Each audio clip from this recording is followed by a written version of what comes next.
Ladies and gentlemen, welcome to the bold analysis.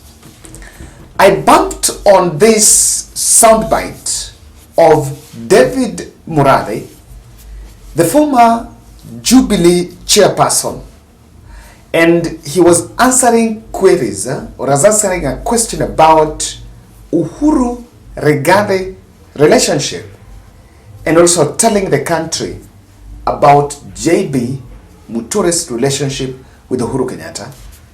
And this one comes amidst discussion of reconciliation between the two leaders.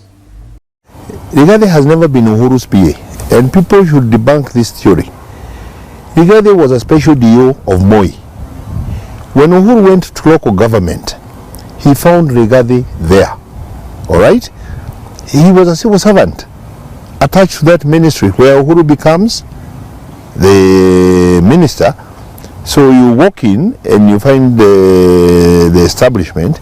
Rigathi just happened to be part of that. When Uhuru became president, he never moved with Rigathi as his PA. You know that. He went in with the people like Nje Muturi. Alright? So that thing about it is officialdom, you know, career civil servants. If you go into a ministry and you find a PS, it's the job designation, correct? How now you relate or whatever is another matter altogether. But when you select your own personal assistant, Uhuru never selected Rigathi. He selected Nje Muturi, correct? JB Muturi, my friend, who I worked with for 10 years at the Uhuru Kenyatta Center. You know, we had a UK center where I was a director. JB was in charge of legal and constitutional affairs and parliamentary affairs.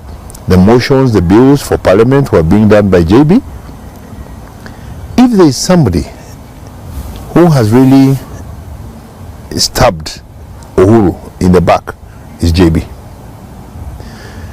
JB lost in the election of 2007, okay, to Lenny Kivuti. Uhuru brought him to the UK center. I worked in the center at Red Cross House with JB. All right. In 2012, JB ran again in Chicago. He lost to Jagagwa. All right. And Uhuru won the presidency. Okay. Remember when Uhuru lost in 2002, JB Muturi was his chief whip. So these are people who have a history of coming together. Uhuru then made JB the Speaker of the National Assembly. Uhuru made JB, after losing 2 elections, he made him the 3rd most powerful person in the pecking order. And of course, if there is a leader, David Murathe, before actually exited the political space after the much heated Jubilee Party takeover debate, he was just surrounded amongst the leaders that actually moved from Jubilee Party, and after that they actually took a backseat because there are a lot of punching. They were actually the punching bag and decided to take the backseat. David Murathe is believed to be one of the closest confidants of the former president Uhuru Kenyatta.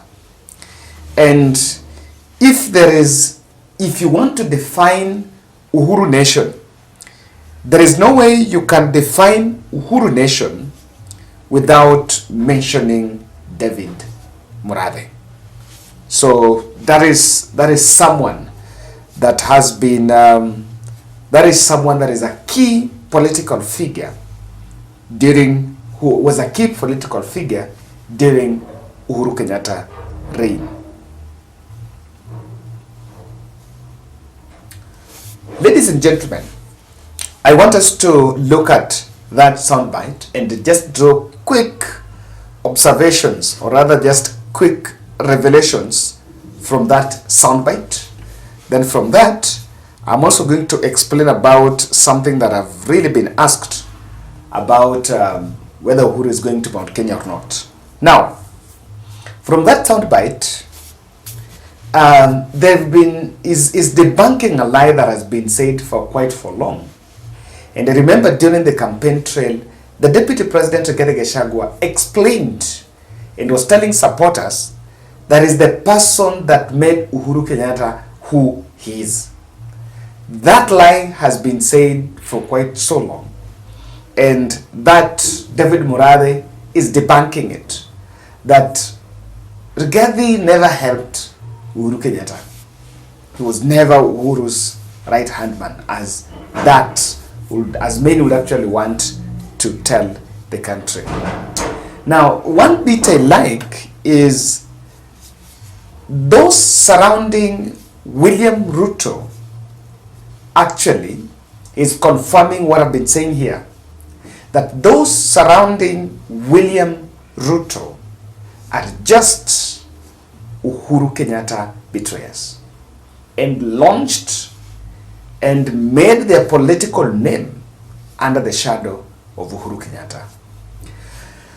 I remember someone telling me that Uhuru Kenyatta's best friend was actually Muturi. Muturi served as a speaker for 2 terms during the time Uhuru Kenyatta was the president, and many would actually believe that those who would accept to go with the president were Muturi, but they decided to side with William Ruto. So even from that, there is something that William Ruto must always understand. As much as you would want to antagonize the former president, even people around you know very well they don't bear that venom against Uhuru Kenyatta. I want to give you a good example. Remember July, there was a raid in Jomo Kenyatta's home. Not Jomo Kenyatta, Jomo, Uhuru Kenyatta's son. And some police raided that place, detectives raided that place looking for some guns, and was a plan of snatching his guns. So after that, of course, Uhuru Kenyatta went to the place and was coming out to defend the family. But it didn't end there. What then later happened is they even went to court to stop a move by government to deny, or rather to take the guns that were belonging to Jomo. Because the Attorney General, Muturi, is the person who is the current Attorney General, he dismissed the case. And that, I understand, that case died a natural death. Because they know very well that there is no way. Look at the way what Murathe have said there. You launched your political career under the shadow of Uhuru Kenyatta. So as much as you would want, and it's true that quite a number of leaders from Mount Kenya should not even dent the image of Uhuru Muigai Kenyatta. Now, that also points out something, tied to what I was saying just before that. But Rigathi Gachagua's reconciliation move is a big threat to William Ruto, because according to him, if Rigathi will reconcile with William Ruto, then there are quite a number of people that will side with Rigathi. You know, one of the things on table here, one of the few things, one of the most feared aspect here is the debate was, if Rigathi leaves Ruto, if Rigathi is to move from Ruto's circle today and go to look for Uhuru Kenyatta and make some, get some good relationship with Uhuru Kenyatta, how many will follow him on that route? There have been that question. How many will follow him? From that, if you look at the Muturis, these are people that launched their career from Uhuru Kenyatta Center. So this is what he's saying. And that is why Ruto really fears a jinx, a situation of Kenyatta, of Rigathi working with Uhuru. I want to finish this podcast, I said this will be short, by just debunking something, a report that has been going viral by the way. And I've also seen many people are asking me, because I've been so privy to Mount Kenya analysis, people are asking me, Kevin, what exactly is the position, is the correct position about this? This is about an information, and it was a propaganda that came last night, that Uhuru Kenyatta was planning to tour Mount Kenya starting November, Uhuru Kenyatta with Raila Odinga. And today, Jeremiah Kioni has responded, has refuted those claims that he's not privy to such a plan. But number two, they're also trying to explain something on